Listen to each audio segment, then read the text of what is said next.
Awesome, awesome, awesome, awesome. All right, good morning, everyone. I hope that everyone is doing well. Again, I am trying to man two cameras here, so bear with me for a momento. All right, and we are on our last book talk for the year. I am excited. And I'm going to start out by showing you all some more of the books that we're going to be covering in 2017. We did this on Friday, I think, where I was showing you all more of some of the books that we're covering in 2017 for our read alouds. I call this Reading Rainbow for Adults, where we read aloud and we discuss different topics. And so here are some more of the books. Before we get into our last reading for today, here are some more of the books that we're going to be covering in 2017. So I've been trying to do this. So for those of you that want to read along with us and want to see what we're covering for 2017, you can be aware and you can make the choice to either get the books or simply listen in to the readings. So here we go. One of the books we're going to be reading for 2017 is Black Indians, A Hidden Heritage.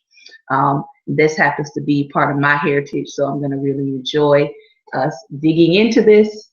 It says the first path to freedom taken by runaway slaves led to Native American villages where Black men and women found acceptance and friendship among our country's original inhabitants. And though they are rarely mentioned in textbooks and movies, the children of Native and African American marriages helped to shape the early days of the fur trade, added a new dimension to frontier diplomacy, and made a daring contribution to the fight for American liberty. All right, so we're going to be covering that. My family actually has a museum. My great-grandmother's home was turned into a museum, and her home marked as a historical landmark because she is one of those Black Indians that managed to stay and remain in North Carolina and hold on to 40 acres of land. So this is a part of my heritage, so I'm excited about reading in 2017 on that. We're also going to be looking into these people right here that a lot of people are not aware of, that control a lot of what we see behind the scenes in world events. So we're going to take a look at the Jesuits, the Society of Jesus, and the Roman Catholic Church. And this is by Malachi Martin. So if you want to get in on the readings for 2017, I'm just sharing with you some of the books that we're going to be reading for next year. Also, Just Mercy, New York Times bestseller by Brian Stevenson. I believe he is the founder of the Equal Justice Initiative. Let me make sure I'm correct about that. Yes, he is the founder of the Equal Justice Initiative, which is also helping to categorize and log across the country the lynchings that have taken place, and getting getting states to acknowledge what happened during the time of lynching. And some states I know are actually building monuments to those who were lynched. So he's got a serious project going on. But this is a part of a story about the redeeming potential of mercy within the prison industrial complex. So another good read that we're going to look at for 2017. And one of my other books on race. All right, and this is Black Man in a White Coat, A Doctor's Reflections on Race in Medicine. So looking forward to these reads in 2017. And let me show them to my YouTube audience. Black Man in a White Coat. If you're interested in picking this book up for 2017 reads, Just Mercy by Brian Stevenson. And I also recommend that you look up his organization. He has a Facebook page called Equal Justice Initiative. The Jesuits by Malachi Martin. And these are all non-fictional books, by the way. So, and Black Indian, A Hidden Heritage. All right, so those are just some of the books that we are going to be covering in 2017 that I will be reading aloud and discussing with you. If you have any questions for me, I know that my comment section is limited to those that I follow and those that follow me back. But if you have any comments or questions for me, you can email me at reachshantae, reach, SHANTAE, Shantae at gmail.com. That's how you can find me and reach me. And if you have any question about what I do as a business and as a businesswoman, you can check out my links in my bio. Okay. All right. And I am Googleable. So we are closing out today. Ta-Nehisi Coates, Between the World and Me. This has been a very challenging read, a very challenging read. We're closing out today with Ta-Nehisi. On our last reading, he had just talked to us about taking his family and taking his son to Paris and allowing his son to get an experience outside of the United States concerning culture, concerning the world, concerning being a Black man, because oftentimes the perception or the view of Black men in the United States is not often the worldview of Black men. So it does help. I encourage any Black American to please get outside of the United States and do some traveling, preferably before you're 30. That's just my suggestion. Get out and see the world. See how other people see you outside of the United States. I think that's very important for your own learning, for your own growth, for your own identity. So in the last section here, Ta-Nehisi goes back to concluding, I guess, the things that he's learned about his youth, and he goes back to the impact of his friend Prince Jones's death on his life. And so as we close out today, that is what you're kind of going to be hearing about. And we may pause a little bit in between and share some commentary with you. But for the most part, we're going to read through today. This will conclude our book talks for 2016. And I invite you to come back for the rest of this month for Bible study right here on Periscope, 5 p.m. Eastern Standard Time. So we will continue with our Bible study. And I think that you will benefit from that, because we are talking about ourselves, talking about self-reflection, and we are talking about making sure we don't have anything on the inside of us that would prevent us from going into 2017 with a clean heart, clean mind, body, soul, spirit. So you are invited to come back to those, and those are every day, Monday through Friday, 5 p.m. Eastern Standard Time. So let me clear my throat and we're going to read.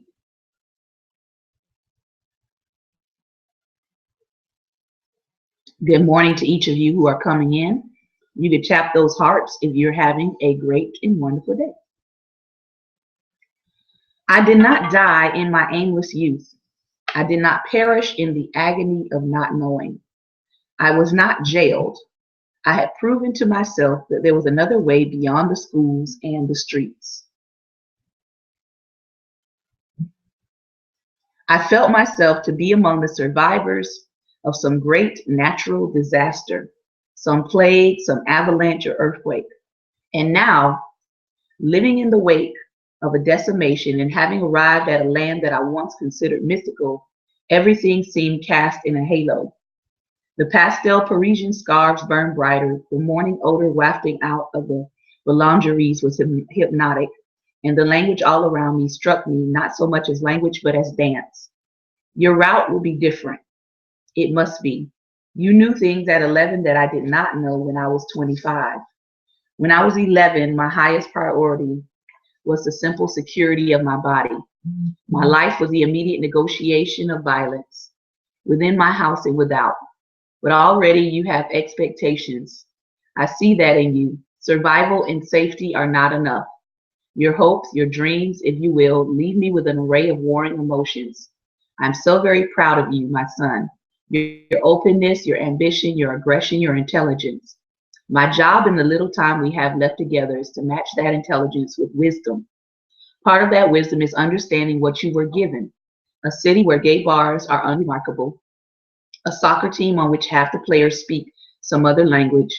What I am saying is that it does not all belong to you, that the beauty in you is not strictly yours and is largely the result of enjoying an abnormal amount of security in your black body.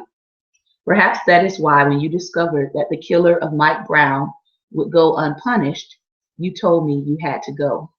Perhaps that is why you were crying, because in that moment you understood that even your relatively privileged security can never match a sustained assault launched in the name of a dream. Our current politics tell you that you should fall victim to such an assault and lose your body, and it somehow must be your fault. Trayvon Martin's hoodie got him killed. Jordan Davis's loud music did the same. John Crawford should have never touched the rifle on display. Jimmy Powell should have known not to be crazy. And all of them should have had fathers, even the ones who had fathers, even you. Without its own justifications, the dream would collapse upon itself. You first learned this from Michael Brown. I first learned it from Prince Jones. Michael Brown did not die as so many of his defenders supposed, and still the questions behind the questions are never asked. Should assaulting an officer of the state be a capital offense rendered without trial, with the officer as judge and executioner?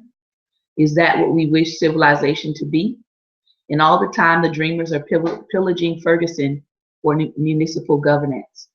And they are torturing Muslims, and their drones are bombing wedding parties by accident.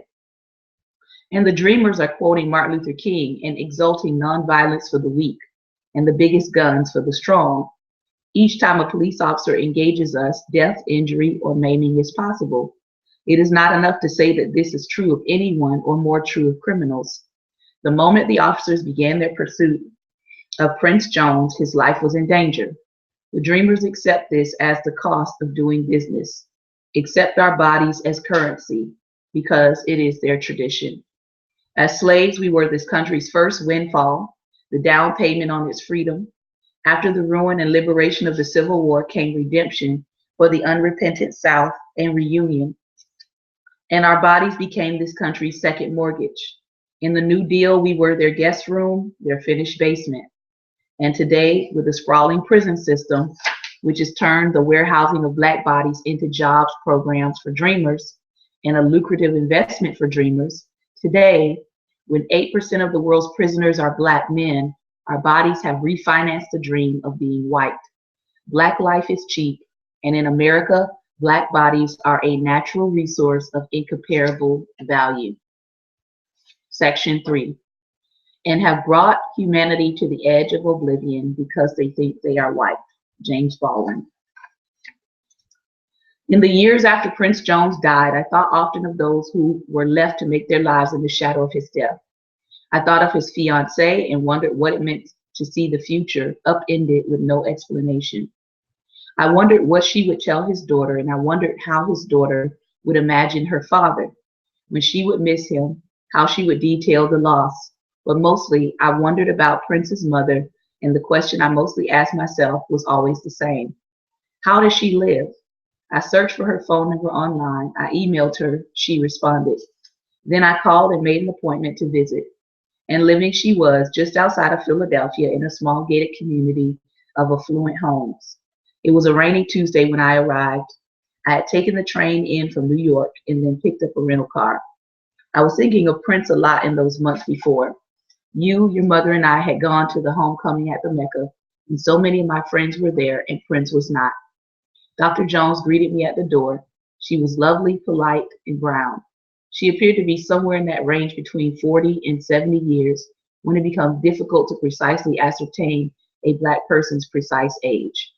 She was well composed, given the subject of our conversation, and for most of the visit, I struggled to separate how she actually felt from what I felt she must be feeling. What I felt right then was that she was smiling through pained eyes, that the reason for my visit had spread sadness like a dark quilt over the house. I seemed to recall music, jazz or gospel, playing in the back, but conflicting with that, I also remember a deep, quiet overcoming everything. I thought that perhaps she had been crying. I could not tell for sure. She led me to her large living room. There was no one else in the house. It was early January. Her Christmas tree was still standing at the end of the room, and there were stockings bearing the name of her daughter and her lost son. And there was a framed picture of him, Prince Jones, on a display table. She brought me water in a heavy glass, and she drank tea. She told me that she was born and raised outside of Opelousas, Louisiana, that her ancestors had been enslaved in that same region, and that as a consequence of that enslavement, a fear echoed down through the ages. It first became clear when I was 4, she told me.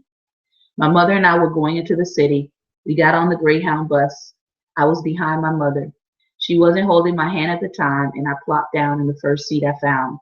A few minutes later, my mother was looking for me, and she took me to the back of the bus and explained why I couldn't sit there. We were very poor, and most of the black people around us, who I knew were poor also, and the images I had of white America were from going into the city and seeing who was behind the counter in the stores and seeing who my mother worked for. It became clear there was a distance. This chasm makes itself known to us in all kinds of ways. A little girl wanders from home at age 7 after being teased in school and asks her parents, "Are we niggers? And what does that mean?" Sometimes it is subtle, the simple observation of who lives where and what jobs and works what jobs and who does not. Sometimes it's all of it at once. I've never asked how you became personally aware of the distance. Was it Mike Brown? I don't know. I don't want to know. But I know it has happened to you already, and that you have deduced that you are privileged and yet still different from other privileged children because you are the bearer of a body more fragile than any other in this country. What I want you to know is that this is not your fault, even if it is ultimately your responsibility. It is your responsibility because you are surrounded by the dreamers. It has nothing to do with how you wear your pants or how you style your hair. The breach is as intentional as policy, as intentional as the forgetting that follows. The breach allows for the efficient sorting of the plundered from the plunderers, the enslaved from the enslavers, sharecroppers from landholders, cannibals from food. Dr. Jones was reserved. She was what people once referred to as a lady, and in that sense reminded me of my grandmother, who was a single mother in the projects, but always spoke as though she had nice things. And when Dr. Jones described her motive for escaping the dirt that marked the sharecropper life of her father and all the others around her, when she remembered herself saying, "I'm not going to live like this," I saw the iron in her eyes, and I remembered the iron in my grandmother's eyes. You must barely remember her by now. You were 6 when she died. I remember her, of course, but by the time I knew her, her exploits, how, for instance, she scrubbed white people's floors during the day and went to school at night, were legend. But I could still feel the power and rectitude that propelled her out of the projects and into home ownership.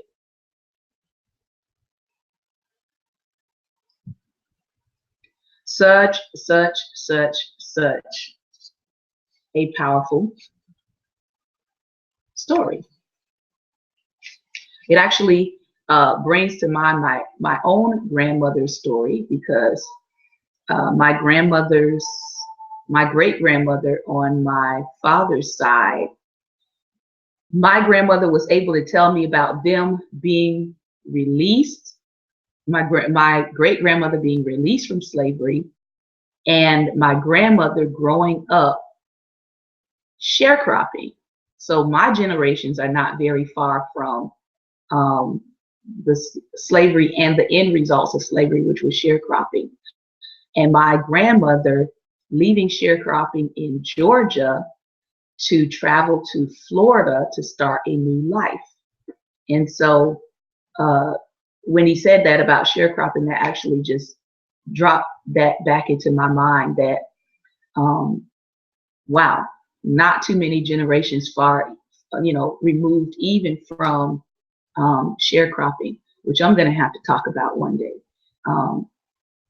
But let's go back to the reading. Not too many generations away. It was the same power I felt in the presence of Dr. Jones. When she was in second grade, she and another girl made a pact that they would both become doctors, and she held up her end of the bargain. But first, she integrated the high school in her town. At the beginning, she fought the white children who insulted her. At the end, they voted her class president. She ran track. It was a great entree, she told me, but it only brought her so far into their world. At football games, the other students would cheer the black running back, and then when a black player on the other team got the ball, they'd yell, "Kill that nigger." They would yell this sitting right next to her as though she really were not there. She gave Bible recitations as a child and told me the story of her recruitment into this business. Her mother took her to audition for the junior choir. Afterward, the choir director said, "Honey, I think you should talk." She was laughing lightly now, not uproariously, still in control of her body. I felt that she was warming up. As she talked of the church, I thought of your grandfather, the one you know, and how his first intellectual adventures were found in the recitation of Bible passages. I thought of your mother who did the same, and I thought of my own distance from an institution that has so often been the only support for our people. I often wonder if, in that distance, I've missed something, some notions of cosmic hope, some wisdom beyond my mean physical perception of the world, something beyond the body that I might have transmitted to you. I wondered this at that particular moment because something beyond anything I have ever understood drove Mabel Jones to an exceptional life. She went to college on full scholarship. She went to med school at Louisiana State University. She served in the Navy. She took up radiology. She did not then know any other black radiologists. I assumed that this would have been hard on her, but she was insulted by the assumption. She could not acknowledge any discomfort, and she did not speak of herself as remarkable because it conceded too much, because it sanctified tribal expectations when the only expectation that mattered should be rooted in an assessment of Mabel Jones. And by those lights, there was nothing surprising in her success, because Mabel Jones was always pedal to the floor, not over or around, but through. And if she was going to do it, it must be done to death. Her disposition toward life was that of an elite athlete who knows the opponent is dirty and the refs are on the tape, but also knows the championship is one game away. She called her son Prince Jones, Rocky, in honor of her grandfather who went by Rock. I asked about his childhood because the fact is that I had not known Prince all that well. He was among the people I would be happy to see at a party, whom I would describe to a friend as a good brother, though I could not really account for his comings and goings. So she sketched him for me so that I might better understand. She said that he once hammered a nail into an electric socket and shorted out the entire house. She said that he once dressed himself in a suit and tie, got down on one knee and sang 3 times a lady to her. She said that he'd gone to private schools his entire life, schools filled with dreamers, but he made friends wherever he went. In Louisiana and later in Texas, I asked her how his friends' parents treated her. By then, I was the chief of radiology at the local hospital, she said, and so they treated me with respect. She said this with no love in her eye, coldly as though she were explaining a mathematical function. Like his mother, Prince was smart. In high school, he was admitted to a Texas magnet school for math and science, where students acquire college credit. Despite the school drawing from a state with roughly the population of Angola, Australia, or Afghanistan, Prince was the only black child. I asked Dr. Jones if she wanted him to go to Howard. She smiled and said, no. Then she added, it's so nice to be able to talk about this. She relaxed with me a little because I could think of myself as something more than an intrusion. I asked where she had wanted him to go for college. She said Harvard, and if not Harvard, Princeton, and if not Princeton, Yale, and if not Yale, Columbia, and if not Columbia, Stanford. He was that caliber of student. But like at least 1/3 of all the students who came to Howard, Prince was tired of having to represent to other people. These Howard students were not like me. They were the children of the Jackie Robinson elite, whose parents rose up out of the ghettos in sharecropping fields, went out into the suburbs only to find that they carried the mark with them and could not escape. Interesting. Even when they succeeded, as so many of them did, They were singled out, made examples of, transfigured into parables of diversity. They were symbols and markers, never children or young adults. And so they come to Howard to be normal, and even more to see how broad the Black normal really is. Now, I find that very interesting that he talks about Jackie Robinson again, because that's my grandfather's first cousin. And yes, there comes a point where some Black people are tired of having to represent to other people the entire race. Blank, blank. Prince did not apply to Howard, nor Princeton, nor Yale, nor Columbia, nor Stanford. He only wanted the Mecca. I asked Dr. Jones if she regretted Prince choosing Howard. She gasped. It was as though I had pushed too hard on a bruise.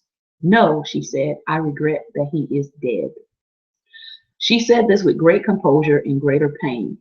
She said this with all of the odd poise and direction that the great American injury demands of you. Have you ever taken a hard look at those pictures from the sit-ins in the 60s? A hard, serious look? Have you ever looked at the faces? The faces are neither angry, nor sad, nor joyous. They betray almost no emotion. They look out past their tormentors, past us, and focus on something way beyond anything known to me. I think they are fastened to their God, a God whom I cannot know and in whom I do not believe. But God or not, the armor is all over them, and it is real. Or perhaps it is not armor at all. Perhaps it is life extension, a kind of loan allowing you to take the assaults heaped upon you now and pay down the debt later. Whatever it is, that same look I see in those pictures, noble and vacuous, was the look I saw in Mabel Jones. It was in her sharp brown eyes, which welled but did not break. She held so much under her control, and I was sure the days since her Rocky was plundered, since her lineage was robbed, had demanded nothing less. As we all know, as we are reading through, if you don't know, Ta-Nehisi is an atheist, and so it comes through in his writing, where he says, as she talked of the church, I thought of your grandfather, and I thought of my own distance from an institution that has so often been the only support of our people. I often wonder if that in the distance I've missed something. And I would actually say, yes. Yes, he has missed something. If we don't understand that the institution of the church many times was the only place that Black people could marry legally. It was a place that sometimes kept, and many times still has kept, our historical records for our generations, for many people. Because so much of Black history at the time, especially in our early history, was being destroyed, was being obscured.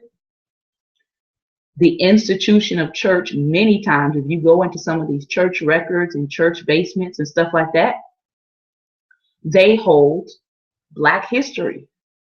Many times, some of our events are only recorded by the Black church. So whatever you may feel about the Black church, whatever your faith may feel about the Black church, one thing you cannot deny is that it's one of the institutions that has stood the test of time to even really archive some of our history. So yes, I get highly offended when I hear that some racist white supremacist takes it upon themselves to go burn down a historically Black church, because what they're doing, not just, having a bonfire, but what they're ultimately doing is they're destroying your archives. They're destroying part of your history that you cannot get back. So yeah, I actually agree that there is some part that he is missing, that because he is an atheist and he's not taking his son, to church or whatever, that there is a piece that his son is missing out on. I myself did not grow up in church. I actually grew up with a parent very much like Ta-Nehisi, who said, I don't believe in God. You know, my grandmother, my mother's grandmother was a missionary, and my mother grew up resenting the faith. She grew up resenting Christianity. She grew up resenting church. And my mother said within herself, and she later told us, but she said within herself, I do not want to hear anything that has to do with God. I'm not going to church when I get older. And when I have children, I'm not teaching them about God. And she kept her word. So I grew up in a family um, where if it was not for my grandmother, slipping a word in here and there, or laying hands on me and praying for me in those special foreign languages that I didn't know about at the time. If it was not for that, I would have had absolutely no concept of God at all. So I didn't grow up in a Christian household. And a matter of fact, my first experience of actually knowing how to pray for myself actually came from what I was watching on television at that time. And that was the television show Different Strokes. Now I'm giving away my age, because if you know what Different Strokes is, you know I'm older than 30. And so I would watch the television show Different Strokes. And Arnold would get up there, he would climb up there in his bunk bed, and he would kneel, and he would, look up, and he would say, "Hey God, it's me, Arnold." And that was one of my first impressions, even as a young person under the age of 6, 7, that I could have a conversation with God that didn't involve a church, that didn't involve a priest, that didn't involve a pastor, that didn't involve something coming between myself and God. So what did I do as a child? I started imitating Arnold. Hey, God, it's me. And that was really my journey into understanding God and understanding the spirit realm. So, yeah, your experiences don't always happen in church, right? But one thing I do believe that Ta-Nehisi is missing out on is the community of church. I actually agree with him there, that he feels like there is something about the institution and the fact that he has remained distant from it, that his child he's not passing on to his child. So I actually agree with that. The other piece he talks about here is where he says, you can look back at the faces of the people in the protests, and you can look at the faces of the people in the sit-ins, and actually they have a whole kind of recreated sit-in counter.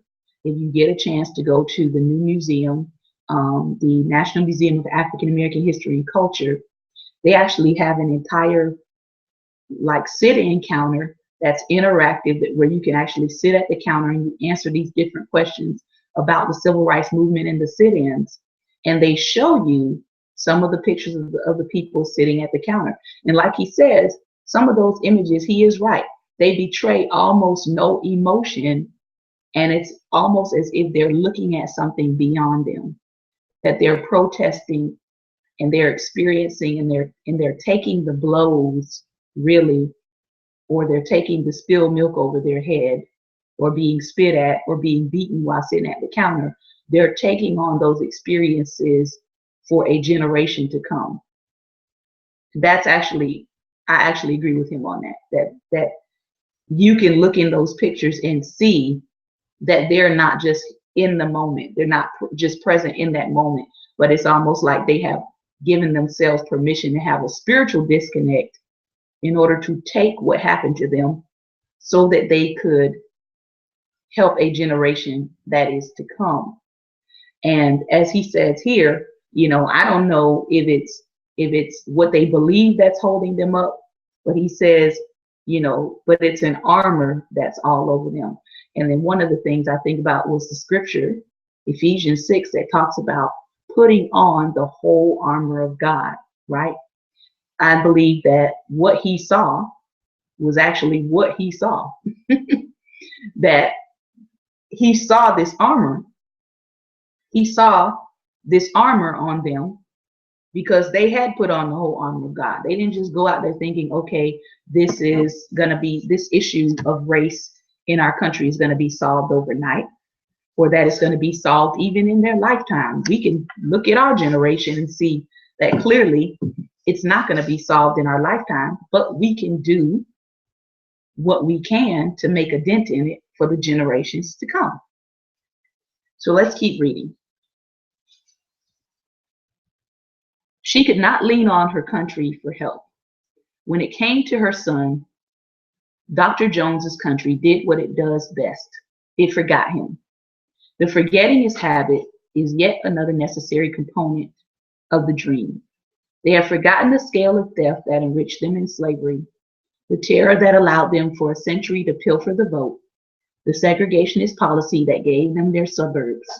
They have forgotten because to remember would tumble them out of the beautiful dream and force them to live down here with us, down here in the world. I'm convinced that the dreamers, at least the dreamers of today, would rather live white than live free.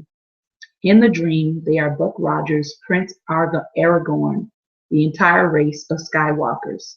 To awaken them is to reveal that they are an empire of humans, and like all empires of humans, are built on the destruction of the body. It is to stain their nobility, to make them vulnerable, fallible, and breakable humans. Dr. Jones was asleep when the phone rang. It was 5 a.m., and on the phone was a detective telling her she should drive to Washington. Rocky was in the hospital. Rocky had been shot. She drove with her daughter. She was sure he was still alive. She paused several times as she explained this. She went directly to the ICU. Rocky was not there. A group of men with authority, doctors, lawyers, detectives perhaps, took her into a room and told her he was gone. She paused again. She did not cry. Composure was too important now. It was unlike anything I had felt before, she told me.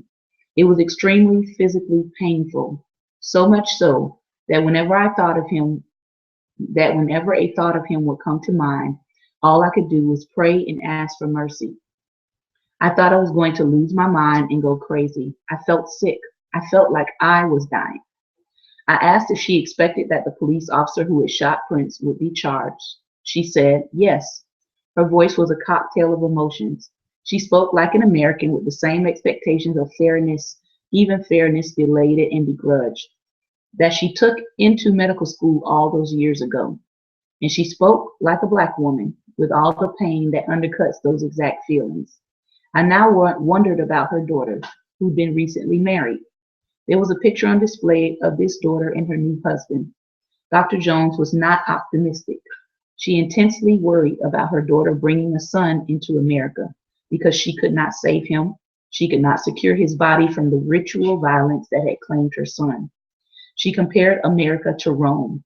She said she thought the glory days of this country had long ago passed, and even those glory days were sullied. They had been built on the bodies of others. And we can't get the message, she said.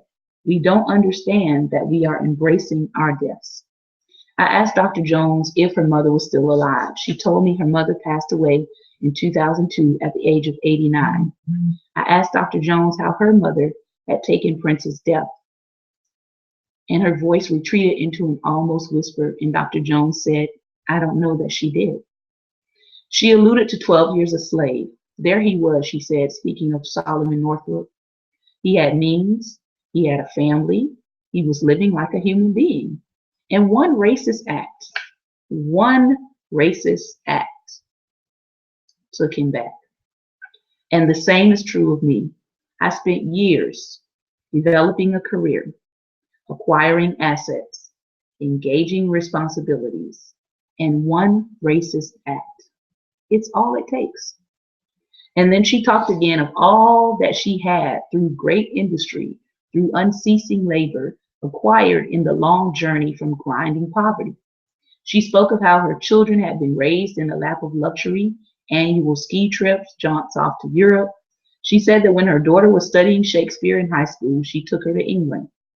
And when her daughter got her license at 16, a Mazda 626 was waiting in front. I sensed some connection to this desire to give in the raw poverty of her youth. I sensed that it was all as much for her as it was for her children. She said that Prince had never taken to material things. He loved to read. He loved to travel. But when he turned 23, she bought him a Jeep. She had a huge purple bow put on it. She told me that she could still see him there looking at the Jeep and simply saying, "Thank you, Mom." Without interruption, she added, "And that was the Jeep he was killed in." After I left, I sat in the car idle for a few minutes. I thought of all that Prince's mother had invested in him and all that was lost. I thought of the loneliness that sent him to the Mecca and how we could not save him, how we ultimately cannot save ourselves. I thought back on the sit-ins, the protesters with their stoic faces, the ones I'd once scorned for hurling their bodies at the worst things in life. Perhaps they had known something terrible about the world. Perhaps they so willingly parted with the security and sanctity of the black body because neither security nor sanctity existed in the first place.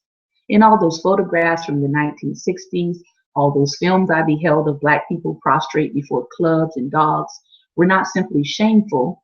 Indeed, were not shameful at all. They were just true.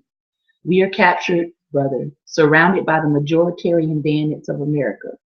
And this has happened here in our only home. And the terrible truth is that we cannot will ourselves to an escape on our own. Perhaps that is the hope of the movement, to awaken the dreamers, to rouse them to the facts of what their need to be white, to talk like they are white, to think like they are white, which is to think that they are beyond the design's flaws of humanity has done to the world. But you cannot arrange your life around them in the small chance of the dreamers coming into consciousness. Our moment is too brief. Our bodies are too precious. And you are here now and you must live. And there is so much out there to live for, not just in someone else's country, but in your own home. The warmth of dark energies that drew me to the Mecca, that drew out Prince Jones, the warmth of our particular world is beautiful, no matter how brief and breakable. I think back to our trip to homecoming. I think back to the warm blast rolling over us. We were at the football game. We were sitting in the bleachers with old friends and their children, caring for neither fumbles nor first downs. I remember looking toward the goalposts and watching a pack of alumni cheerleaders, so enamored with Howard University that they donned their old colors and took out their old uniforms just a little so they'd fit. I remember them dancing. They'd shake, freeze, shake again, and when the crowd yelled, "Do it, do it, do it, do it," a black woman 2 rows in front of me in her tightest jeans stood and shook as though she was not somebody's mama. And the past 20 years had barely been a week. I remember walking down to the tailgate party without you. I could not bring you, but I have no problem telling you what I saw. The entire diaspora around me, hustlers, lawyers, Kappas, busters, doctors, barbers, deltas, drunkards, Greeks, geeks, and nerds. The DJ hollered into the mic. The young folks pushed toward him. A young man pulled out a bottle of cognac and twisted the cap. A girl with him smiled, tilted her head back, imbibed and laughed, and I felt myself disappearing into all of their bodies. The birthmark of damnation faded, and I could feel the weight of my arms and hear the heave in my breath. And I was not talking then because there was no point. That was a moment, a joyous moment beyond the dream, a moment imbued by a power more gorgeous than any voting rights bill. This power, this black power, originates in a view of the American galaxy taken from a dark and essential planet. Black power is a dungeon side view of Monticello, which is to say, the view taken in the struggle. And black power births in a kind of understanding that illuminates all the galaxies in their truest colors. Even the dreamers, lost in their great reverie, feel it, for it is Billy they reach for in sadness, and Mobb Deep is what they holler in boldness, and Isley they hum in love, and Dre they yell in revelry, and Aretha is the last sound they hear before dying. We have made something down here. We have taken the one drop rules of dreamers and flipped them. They made us into a race. We made ourselves into a people. Here at the Mecca, under pain of selection, we have made a home, as do black people on summer blocks marked with needles, vials, and hopscotch squares, as do black people dancing it out at rent parties, as do black people at their family reunions where we are regarded like the survivors of catastrophe, as do black people toasting their cognac and German beers, passing their blunts and debating MCs. All do all of us, as do all of us who have voyaged through death to life upon these shores. That was the love power that drew Prince Jones. The power is not divinity, but a deep knowledge of how fragile everything, even the dream, especially the dream, really is. Sitting in that car, I thought of Dr. Jones' predictions of national doom. I had heard such predictions all my life from Malcolm and all his posthumous followers, who had hollered that the dreamers must reap what they sow. I saw the same prediction in the words of Marcus Garvey, who promised to return in a whirlwind of vengeful ancestors, an army of Middle Passage undead. No, I left the Mecca knowing that this was all too pat, knowing that should the dreamers reap what they had sown, we would reap it right with them. Mhm. Plunder has matured into habit and addiction.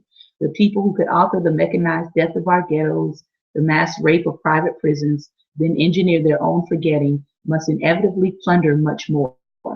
This is not a belief in prophecy, but in the seductiveness of cheap gasoline. Once, the dream's parameters were caged by technology and by the limits of horsepower and wind. But the dreamers have improved themselves in the damming of seas for voltage, the extraction of coal, the transmuting of oil into food, have enabled an expansion in plunder with no known precedent. And this revolution has freed the dreamers to plunder not just the bodies of humans, but the body of the earth itself. The earth is not our creation. It has no respect for us. It has no use for us. And its vengeance is not the fire in the cities, but the fire in the sky. Something more fierce than Marcus Garvey is riding on the whirlwind. Something more awful than all of our African ancestors is rising with the seas. The two phenomena are known to each other. It was the cotton that passed through our chained hands that inaugurated this age. It is the flight from us that sent them sprawling into the subdivided woods. And the method of transport through these new subdivisions across the sprawl is the automobile, the noose around the neck of the earth, and ultimately the dreamers themselves. I drove away from the house of Mabel Jones thinking all of this. I drove away as always thinking of you. I do not believe that we can stop them, Samori, because we must ultimately stop them, because they must ultimately stop themselves. And still I urge you to struggle. Struggle for the memory of your ancestors, struggle for wisdom, struggle for the warmth of the Mecca, struggle for your grandmother and grandfather, for your name, but do not struggle for the dreamers. Hope for them. Pray for them if you are so moved, but do not pin your struggle on their conversion. The dreamers will have to learn to struggle themselves to understand that the field for their dream, the stage where they have painted themselves white, is the deathbed of us all. The dream is the same habit that endangers the planet, the same habit that sees our bodies stowed away in prisons and ghettos. I saw these ghettos driving back from Dr. Jones's home. They were the same ghettos I had seen in Chicago all those years ago. The same ghettos where my mother was raised, where my father was raised. Through the windshield, I saw the mark of these ghettos, the abundance of beauty shops, churches,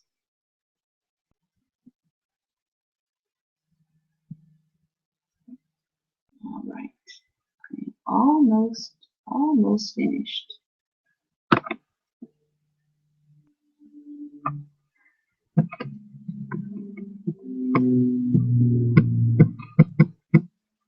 Let's see.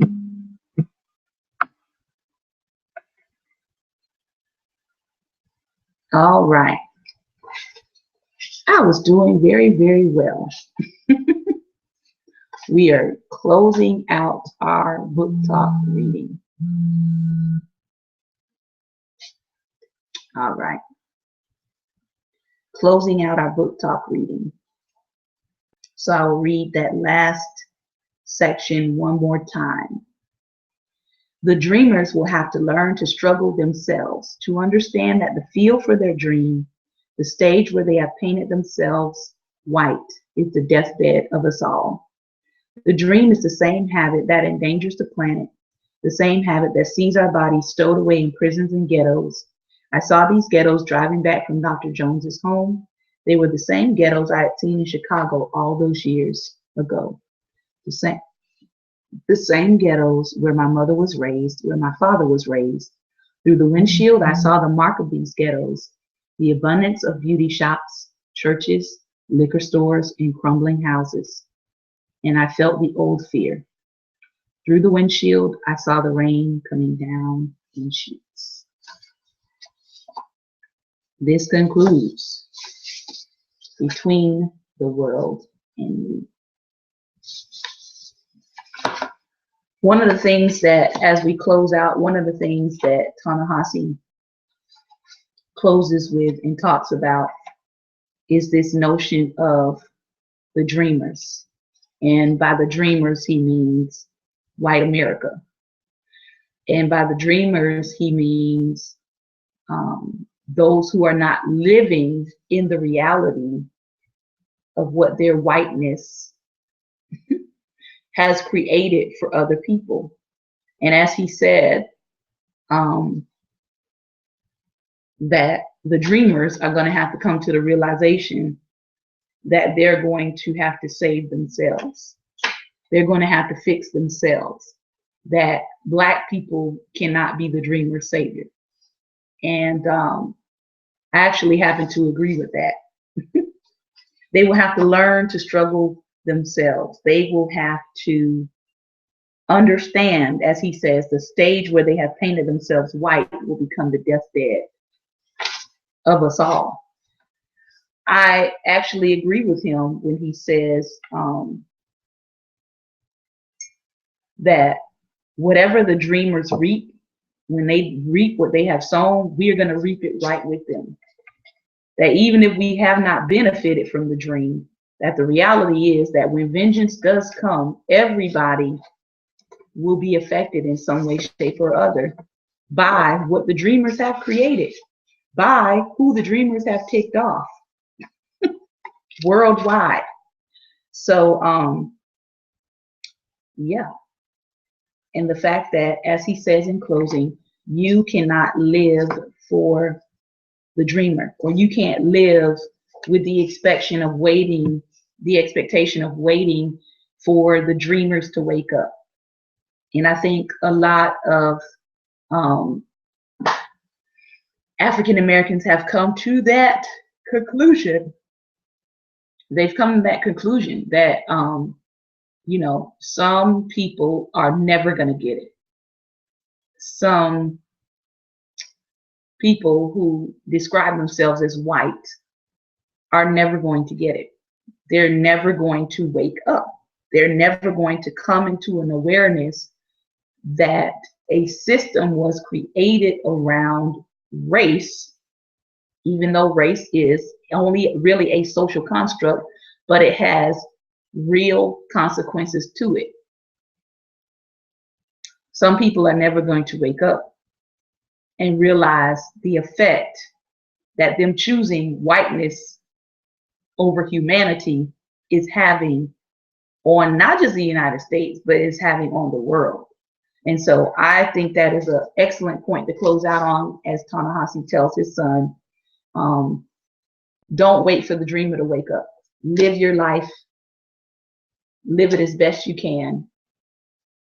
I would say live your life and honor God, but don't wait for the dreamers to wake up. Good advice. Very, very good advice.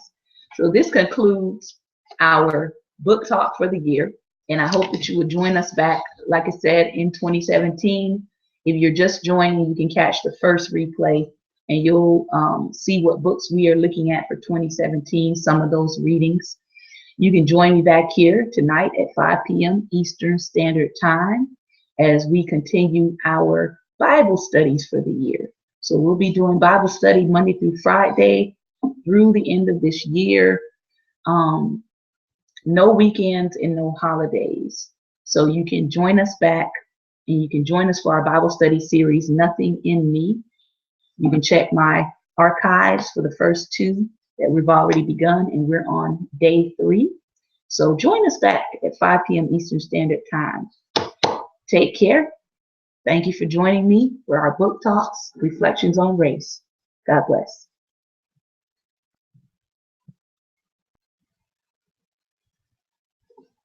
All right. And again, thank you all for joining us for this Reflections on Race series on Between the World and Me. Have a great day. God bless.